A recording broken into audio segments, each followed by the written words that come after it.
Тамамшымда студиямызға мұсафирлер келді ве субетімізні башладжамыз. Бүгін біз балалар инкишафы ақында лафет етжеміз, мақсыз бұның үшін біздің ярмадамызда бір меркез бар ве егер шымды білмейм көрілсе, масамызда балачықлар япқан дүлбер-дүлбер эшиялар, дүлбер-дүлбер шейлер бар.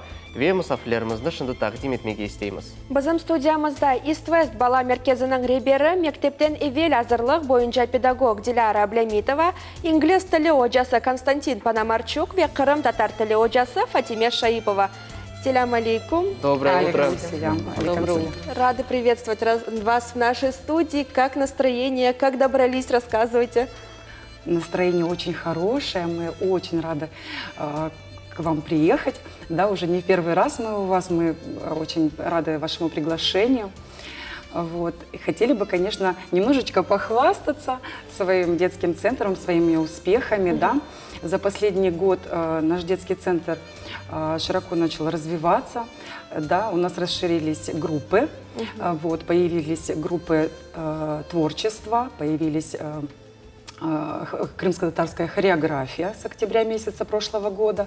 Вот. И также у нас появился крымско-татарский язык, вы также знаете, с прошлого года, с весны. Да. Начали мы работу с нашего великого праздника Ураза-Байрам. Да. Был проведен мастер-класс, где наш педагог Фатиме Таировна, да, представляла мастер-класс, посвященный, который был Ураза-Байраму. Вот. Фатима, расскажите, насколько популярны данные курсы и насколько на сегодняшний день родители хотят, чтобы их дети изучали родной язык? Популярны. Мы надеялись, что у нас будет очень много заявлений. К сожалению, наши надежды в какой-то степени не оправдались. Родители вроде бы как бы хотят, но при этом никаких усилий не прилагают, что очень обидно. Дети практически не владеют языком, то есть это не секрет. Но я считаю, что вина тут не совсем детей, потому что чему их учат, конечно, то они и знают. А родители не прилагают на сегодняшний день, да, как правило, есть такая тенденция, что все говорят о том, что дети не знают родной язык, но при этом не прилагают никаких усилий, чтобы научить своего ребенка языку. Это верно. Я в первую очередь спрашиваю, а что вы делаете для того, чтобы ваш ребенок знал? Вот он не хочет учить, а вы его учите элементарно, когда слова они не знают, они не понимают, они не могут свое имя сказать, о чем можно говорить, как-то так. И не отдавая своего ребенка на курсы изучения родного языка, родители записывают ребенка на курсы иностранного языка. Константин, расскажите, насколько популярен английский язык на сегодняшний день среди деток? Я хочу сказать, что английский язык, наверное, более популярен, чем крымско-татарский, и много крымских татар обращаются, приходят, и мы с ними учим английский язык, занимаемся. Крымско-татарский язык, он, по-моему, такой же иностранный становится, к сожалению, как и английский.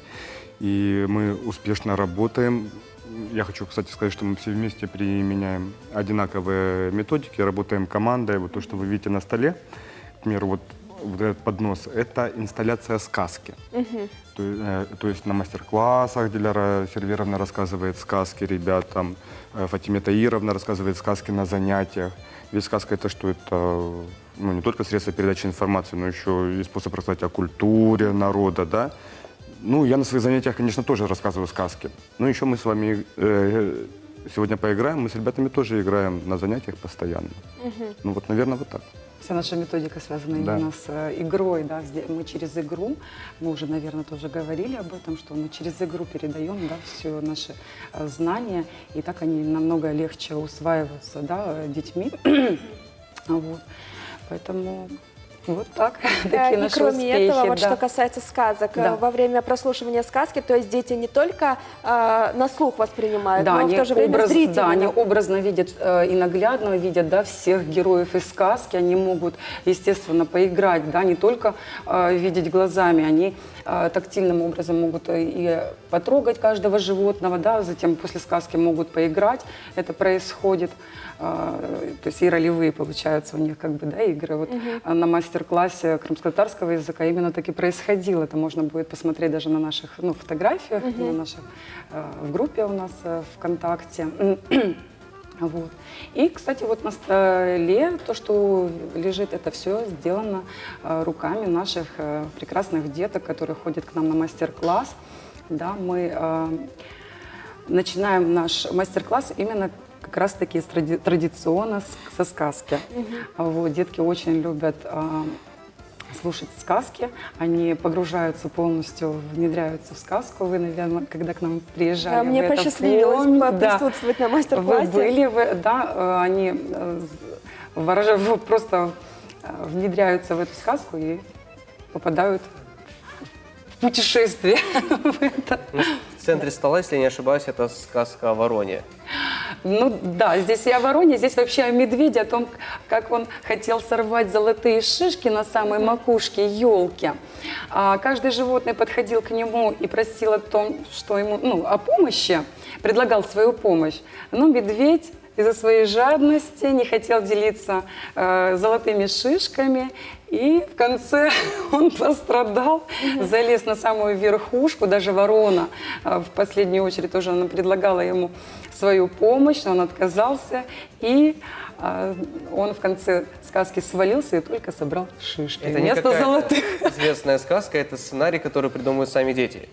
Нет, это бывает по-разному. Бывают авторские сказки, бывают наших... Бывают психологи сочиняют сказки. Наш психолог сочиняет, да, у нас же в центре у нас целая команда работает, у нас есть психолог, есть невропатолог, хореограф, еще раз, да, повторюсь, вот, крымско-татарских танцев.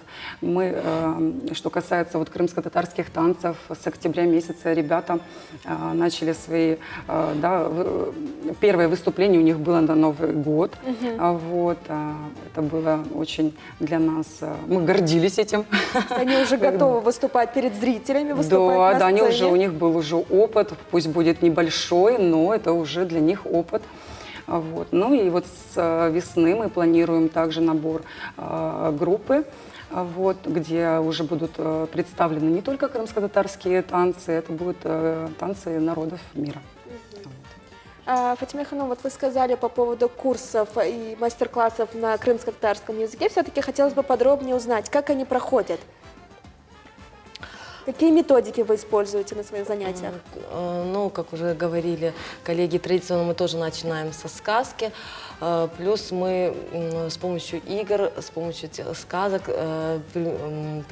пытаемся привлечь внимание в нашу национальную культуру, традиции. Мы все вместе думаем над сказками, где бы применить какие-то, например, слова вежливости или подобные мероприятия. Применяем игровые технологии. Дети в игре не задумываются, неосознанно воспринимают всю информацию. Если строго сидеть над ними, командовать, они не будут воспринимать настолько эту информацию, как они воспринимают это в игре. Мозг человека от рождения до 10 лет больше всего воспринимает, развивается. И неосознанно дети намного, вот, показывает наша практика, неосознанно намного они быстрее воспринимают, запоминают. То есть они в следующий раз хотят прийти, повториться, принять участие. Так. Кроме того, еженедельно проводятся мастер-классы, вот, где детки своими руками мастерят различные поделки. Да, и вот как мы можем наблюдать, да, это панно. для изделия, для того, чтобы сделать такое изделие, нужно длительное время. Да, и вот как совершенно. на протяжении этого времени сохранить интерес у деток, чтобы они не устали, чтобы они все-таки завершили начатое до конца? Лилечка, смотрите, вот у вас в руках панно, да, оно сделано в стиле коллаж, и использованы абсолютно все натуральные, да, предметы. Вот, это и крупы, различные приправы, различные, да, ниточки, макаронные изделия. Дети, прежде чем приступить к работе, естественно, это все подготовлено на рабочих столах, да, у деток. Детки рассматривают, конечно же, вовлекая их в поделку, да, завлекаем, изначально они видят на что мы будем делать, вот, да, и каждый материал мы, естественно, рассматриваем, нюхаем, да, вот, может быть, даже и пробуем, потому что на наших мастер-классах мы делаем не только, да, вот, подобного характера, мы даже печем с ними, вот, да, мы даже занимаемся кулинарией на занятиях. Как правило, печем мы, конечно же, сладости различные. Вот. Если это было вот, перед Новым годом, мы делали имбирные печенья. Дети занимались росписью, да, они расписывали их печеньки, эти пряники. Мне Вот. кажется, это... То есть они на самом деле, да, вот не, ну, бардака вот такого, да, там, безумия какого-то, вот как они любят это делать, да, ну, мы не наблюдали такой. Мы, конечно, работаем командой, конечно. Это управляемый хаос. Да, да, это управляемый действительно хаос, потому что сам мастер-класс длится 1,5 часа, да, обязательно, конечно же, у нас есть игры во время нашего мастер-класса, потому что невозможно, конечно же, сидеть на одном месте с ребятами, да, что-то делать. Конечно же, мы занимаемся физразминкой, либо это игра какая-то, либо мы танцуем. И также мы можем с ними в пальчиковые игры поиграть, в артикуляционные игры мы с ними тоже играем. Это очень для них забавно. Ну, они это все воспринимают как игру, и поэтому и результат, конечно же, их в большей степени они нацелены именно, чтобы увидеть результат, какой же будет у них результат. И, как правило, у всех ребят получается, ну, нет одинаковой работы. У всех, так как именно мастер-класс настроен на то, чтобы дети могли проявить именно свою вот, фантазию, да, проявить мышление, логику, с чем скомпоновать данный, да, там, материал. Вот, то есть, ну, вот как-то так. И самое интересное то, что от начала до конца они сами делают, сами работают, то есть они не требуют чьей-то помощи, наоборот, от нее отказываются. Да, они отказываются, вы это видели, да. В основном они, если из 100%, совершенно верно, они делают, наверное, 90%, а то и 100% некоторые детки. Вот. Но, конечно же, под нашим контролем, естественно, да. Они все-таки детки, поэтому хочется, чтобы они было аккуратно. И, конечно же, в начале занятия мы всегда предупреждаем детей, чтобы они, если это какое-то оборудование, горячий клей, конечно, мы предупреждаем деток, чтобы они аккуратно работали. Мне кажется, в первую очередь развивается чувство креатива, потому Совершенно верно, да, сделать на это нацелено. цветочки из вермишелей, Да, и да. каждый до этого додумается. Да, наши мастер-классы именно отведены, и цель наших, да, мастер-класса на развитие речи и как раз-таки проявление фантазии, да, мышления, логики и так далее. Константин, вот вы сказали, и Диляра сказала, и вы сказали про игры. Мы так понимаем, что за игровую часть, как правило, отвечаете вы. Это да, наш Если затейник. мы работаем вместе, тогда, конечно, отвечаю. Нет, мы вместе отвечаем, почему это я на себя все равно делаю. Ответственность поровну разделяется. Ну вот я вижу, что вы уже устали сидеть, мы с вами поиграем немножко. Вот Фатимия и Диляра говорили об игровых методиках, как детям не уставать. С ними нужно играть, и они чувствуют, что это игра. Они же никогда не устают играть, они так познают мир. Будем играть? Давайте, мы Вот готовы. смотрите, английский язык, я преподаватель английского, мы будем учить с вами английский язык. Сейчас наступает весна, и время там, менять одежды. костюмы, да. И у нас с ребятами тема одежда, к примеру, да. Я вас буду спрашивать, что вы носите, что вы одеваете. What do you wear on your head? Что вы носите на голове? Ну, можно по-русски отвечать. We wear... Нет, просто одно слово. Ага, одно слово. Head. Head. Head. What do you wear on your head? A hat. A hat. What do you wear on your hands? Gloves. Gloves. Можно показывать. Gloves. What do you wear on your feet? На ножках. Shoes. Socks and shoes. Socks and shoes. Socks and shoes. Socks and shoes. Запомнили? A hat, gloves, socks and shoes. Socks and shoes. Я спрашиваю, вы отвечаете дружно, хором вместе. Фатиме, Диляра, помогайте. Я тоже помогаю мне. What do you wear on your head? A hat. What do you wear on your hands? Gloves. What do you wear on your feet? Socks and shoes. Socks and shoes. Еще раз быстрее. What do you wear on your head? A hat. What do you wear on your hands? A gloves. What do you wear on your feet? Socks and shoes. Socks and shoes. Запомнили? Да. A hat, A hat. Gloves. Socks and shoes. А есть еще один такой у меня знакомый, рассеянный, с улицы Бассейной. Вместо шляпы на ходу надел сковороду, вместо валенок перчатки натянул себе на пятки. Знаете, да, такого человека? Конечно. Вот вам сейчас главное не запутаться. Я спрашиваю то же самое. Вы отвечаете, хорошо? Но будьте внимательны. What do you wear on your hands? Gloves. Gloves. What do you wear on your head? Head. What do you wear on your feet? Socks and shoes. Socks and shoes. Socks and shoes. Okay. What do you wear on your head? Head. What do you wear on your hands? Gloves. What do you wear on your feet? Socks and shoes. Socks and shoes. What do you wear on your hands? Gloves. Молодцы, умницы, не сдались. Вот теперь вы знаете одежду и можете друг друга спросить, what do you wear? Что ты одеваешь, что ты обычно носишь? Нам спрашивать. Спросите. What do you wear? I wear a hat, shoes and gloves. What do you wear on your feet? Вы кого? Socks and shoes. And what do you wear on your head? What do you wear? A hat. Okay, very nice. Good. Вот так вот мы с вами беседуем по-английски уже практически, видите? Вот. Да. А ведь мы всего лишь 5 минут играем. Какой 5, даже минутка. Ну и вы, наверное, совершенно не устали. Конечно, нет. И вот такого рода игры используются на всех мастер-классах. Кроме этого, мы знаем, что есть различные игры на развитие моторики, да, на крупные развитие речи. Да, совершенно верно, да. То есть детки бегают, пляшут, прыгают.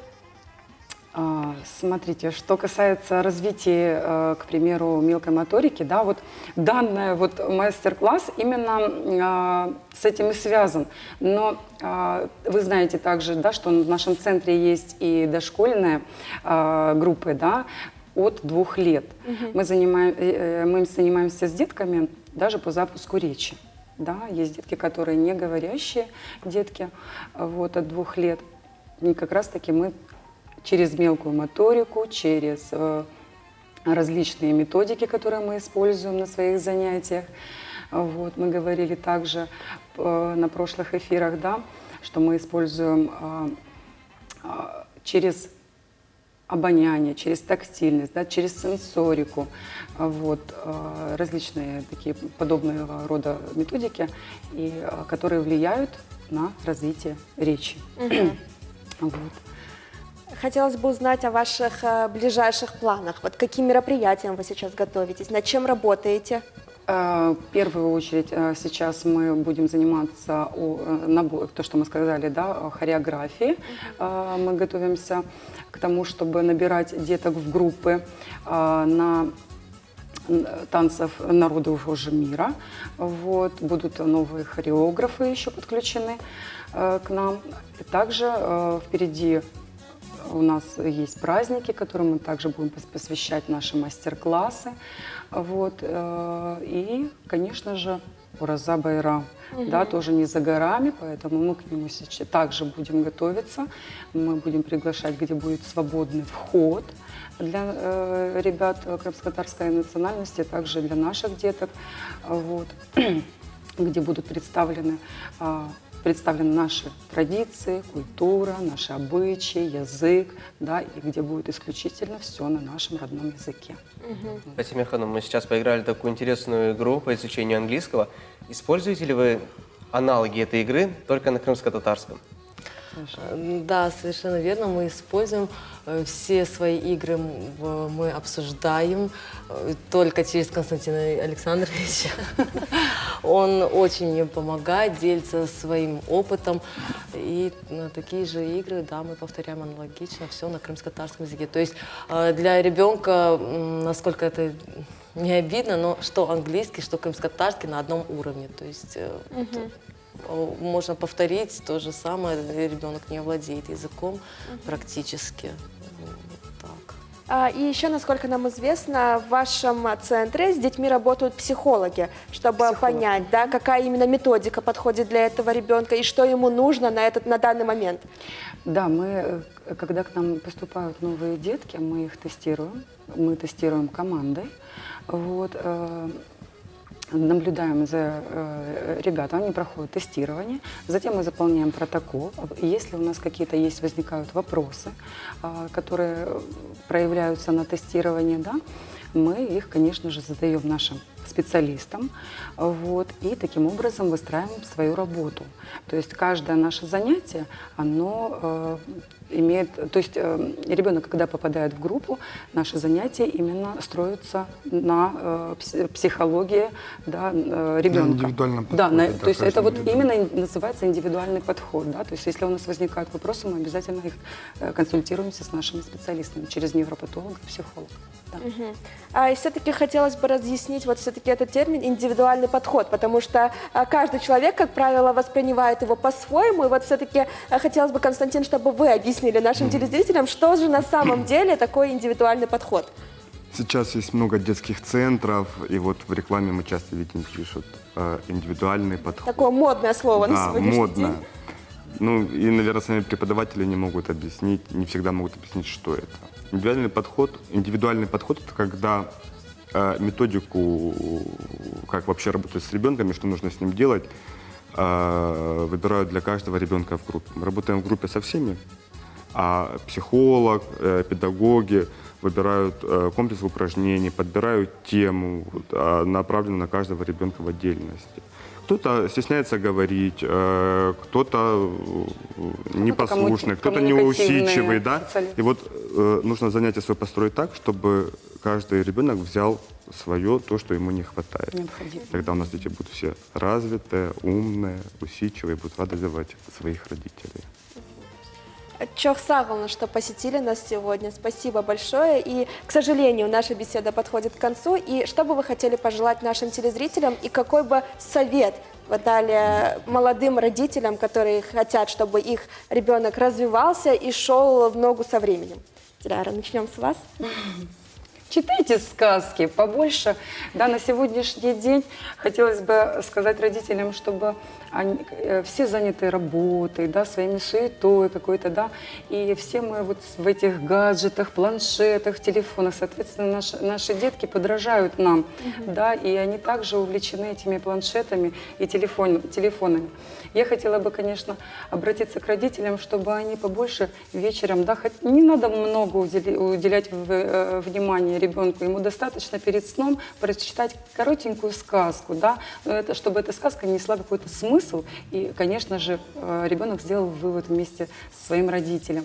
Поэтому читайте сказки, это полезно. Константин? Я, наверное, порекомендую родителям с детьми больше разговаривать, общаться на различные темы, на любые, на бытовые, на воспитательные. Просто больше говорить, потому что, ну, действительно, все работают, и все устают на работе, приходят домой, и хочется просто помолчать. Тем не менее, нужно заставлять себя разговаривать с ребенком, заставлять ребенка думать о том, что он говорит, и вообще какие-то темы обсуждать. Так, поэтому говорите. Фатима ханым, сіз насыл тілеклер, насыл тевсиелер берерсiniz. Біріншіден ана балалар, әрбір бала өз ана бабасына оқшамаға істей. Onun için analar, ana baba özünden başlamak gerek. Özleri Kırım Tatar tilinde Хорантay içinde laf etmeye başlasalar, tırışsalar, talebeler de balacıkları elbette laf etirler, bilirler. Onların laf etken adam olmasa, haydan onlar bilecekler. Bitaları, harbabaları keleler. Onlar Rusça tırışsalar laf etmeye, torunçıklarının. Он не знает деп, я сіз білесің, сіз огретіңіз, бала дүнияға келгенде бір тілні білмей, не русча, не хрым татарча білмей, нені огретсеңіз, не ашласаңыз балачықлары, оны да алажаңыз. Evet. Ve менің пікіріме көре, сонда егер де бала айлесінде ана тіліні білмесе, чешет курслар olsun, дерслер olsun, олар еді пайдалы olmayacak. Doğru айтасыңыз. Біріншіден, бұл ана sütünden келе ер вақытта айталар, айненелерінен, шында чоқсы аналар да айненелер білмейлер. Балачықлар ешітмеген сөзлеріні аңламайжақлар білмейлер. Біріншіден бұл Хорантада башламақ керек. Сон, әлбетте, біз мектепте оқимыз, мен да мектепте çalışам. мектепте шынды пек аз сатылар. Сіз огретіңіз дейлер, ама біз грамматика огретеміз, біз тілні огретмейміз. Оның үшін пек зор келі балачықлара сөздеріні білмейіп, тілні аңламайып, грамматикасыны білмеге пек зор келі. Біле. Чох сағылыңыз келгеніңіз үшін. Мы вам желаем успеха во всех ваших начинаниях и, конечно же, хорошего дня и, главное, хорошего настроения. Спасибо вам большое. Нам тоже было очень приятно с вами побеседовать в такой теплой обстановке. Всегда рады видеть в нашей студии. Взаимно приезжайте и к нам в гости. Обязательно. Счастливо, до свидания. Сағылы достар, невбетеке рубрикамыз біздің өмірімізді қолайлаштырған шейлер хақында біздің огретежек лайфхак рубрикасы. Келіңіз, епіміз сейретейік.